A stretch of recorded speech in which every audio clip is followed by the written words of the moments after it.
মহিলারা কসর কোথায় পড়বেন? বাপের বাড়ি গেলে কসর পড়বে না পুরো নামাজ পড়বে বলেন? আপনাদের বউরা বাপের বাড়ি যায় না, তাহলে মাসালা বলতেছেন না কেন?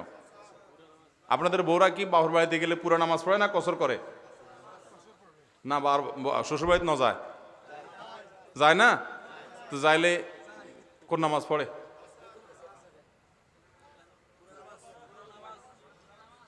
ও বাজি, বিয়ে করছেন না? অনেক বিয়ে করছেন? হ্যাঁ, আপনার বউ পুরো নামাজ পড়ে? ভাই, উনি যেটা সত্য সেটা বলছে, ভুল।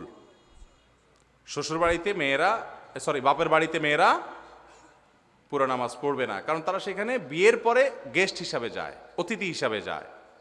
বিয়ের পর মেয়েরা স্বামীর বাড়িটাই তার স্থায়ী ঠিকানা, এটাই তার মূল ঠিকানা। বাবার বাড়িতে তারা অতিথি হিসাবে যান, বিদেশ সেখানে তারা কসর পড়বেন, তারা পুরো নামাজ পড়বেন। হ্যাঁ, যদি কোনো মেয়ের এরকম থাকে যে তার বাবার বাড়িতে তার নিজের থাকার ব্যবস্থা আছে, আলাদা তার ঘর বাড়ি করা আছে, সে স্বামী সন্তান নিয়ে সে সেখানে থাকে, অনেক আছে ঘরজামাই। হ্যাঁ, ঘরজামাই যদি থাকে তাহলে সেক্ষেত্রে আপনার ওই মেয়ে তো তার বাবার বাড়িতেই থাকে, ওইটাই তার ঠিকানা, অতএব সেখানে পুরো নামাজ সে পড়বে। বা তার নিজস্ব ঠিকানা আছে, ছেলে মেয়েদের ওখানে আসে, স্বামী সংসার সহ থাকে, ওটা তার মালিকানাধীন, তালা চাই মারা থাকে, রেডি করা থাকে, তাহলে সে সেখানকার বাসিন্দা, সেখানে বসবাস করে নিয়মিত সে কিছু কিছু সময় সে, তাহলে সেই হিসাবে ওইটা তার সেকেন্ড থার্ড হোম হিসাবে সে সেখানে পুরো নামাজ পড়বে। কিন্তু সাধারণত মেয়েরা বিয়ের পরে বাবার বাড়িতে যখন যাবেন সেখানে কসরের নামাজ পড়বেন। আর জামাইরাও শ্বশুরবাড়িতে যাচ্ছেন সেখানে গেস্ট, অতএব তারা কসর নামাজ। যদি সফরের দূরত্ব হয়, আবার একই গ্রামে বাবার বাড়িতে গেলে যেন আবার কি না হয়। হ্যাঁ, ৭৭-৭৮ কিলোমিটার এই দূরত্বে যদি যায়, যেটাকে সফর বলা যায় আর কি, এরকম দূরে গেলে তখন কি হবে? সফর হিসাবে গণ্য হবে। আপনার শ্বশুরবাড়ি কত দূর? ও, এতাল্লাই না? দেখছেন বেচারা নিয়ে আপনার হাসাহাসি করলেন অযথা। তার শ্বশুরবাড়ি হলো 2 কিলোমিটার দূরে, তো পুরো নামাজ পড়বে না কি নামাজ পড়বে? তো আর এত ন বুঝি, আল্লাহ আর মাফ করুক, অনে তো ঠিক কইন দে।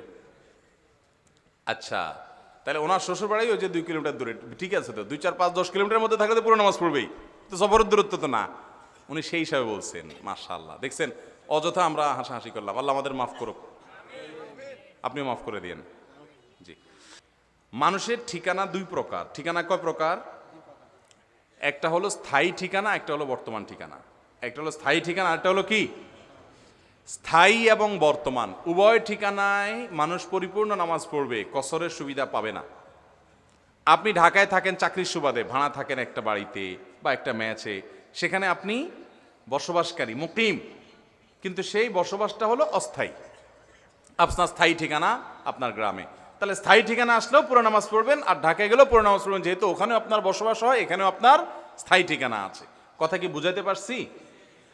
আবার অনেকের স্থায়ী ঠিকানাটা পরিবর্তিত হয়ে যায়, তখন যেখানে স্থায়ী ঠিকানা হবে ওইটাই ধরতে হবে। ধরুন অনেকে আছে গ্রামে তার স্থায়ী ঠিকানা একসময় ছিল, এখন আর গ্রামে স্থায়ী ঠিকানা নাই, সে গ্রামে আসে অনেকদিন পরে একটু ভাই বেড়াদারকে দেখতে, জাস্ট গেস্ট হিসাবে। তার স্থায়ী ঠিকানা এখন ঢাকা হয়ে গেছে, চট্টগ্রাম শহর হয়ে গেছে। কেন? কারণ সে সেখানে নিজে বাড়ি কিনেছে, ফ্ল্যাট কিনেছে, প্লট করেছে, পাসপোর্টে, এনআইডিতে সব কিছুতে স্থায়ী ঠিকানা চেঞ্জ করে ওইটা করেছে, তাহলে এখন তার স্থায়ী ঠিকানা সেটাই ধরা হবে। আর গ্রামের বাড়িটা তার এখন আর স্থায়ী ঠিকানা কিছু নাই, ভাগ বটরা হয়ে গেছে, শুধু জমিটা আছে বা শুধু গর্বিটা আছে বা কিছু, সে সেখানে থাকেও না, আসেও না, এটা তার স্থায়ী ঠিকানাও না, বর্তমান ঠিকানাও না। তাহলে এখানে সে মুসাফির হিসাবে গণ্য হবে, ভাই ব্রাদারের গেস্ট বা মেহমান হিসাবে আসছেন তিনি। কথা কি বুঝাতে পারছি?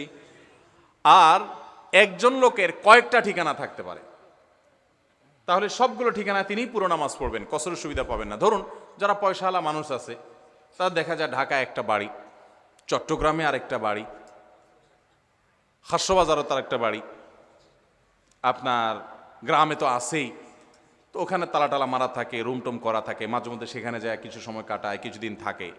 এবং অনেকে আছেন অনেক বেশি পয়সাওয়ালা মানুষ, বসন্তকাল এক জায়গায় থাকেন, শীতকাল আরেক জায়গায় থাকেন, তাহলে সেক্ষেত্রে এই সবগুলোই তার বাড়ি হিসাবে বিবেচ্য হবে, যদি সে সেখানে বসবাস করে এবং তার থাকার ব্যবস্থা থাকে, সেখানে যায় থাকে সেক্ষেত্রে।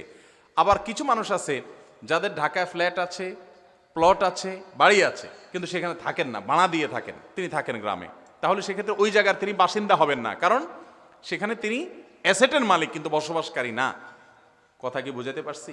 তাহলে কোথায় কসর হবে কোথায় কসর হবে না বিস্তারিত বললাম।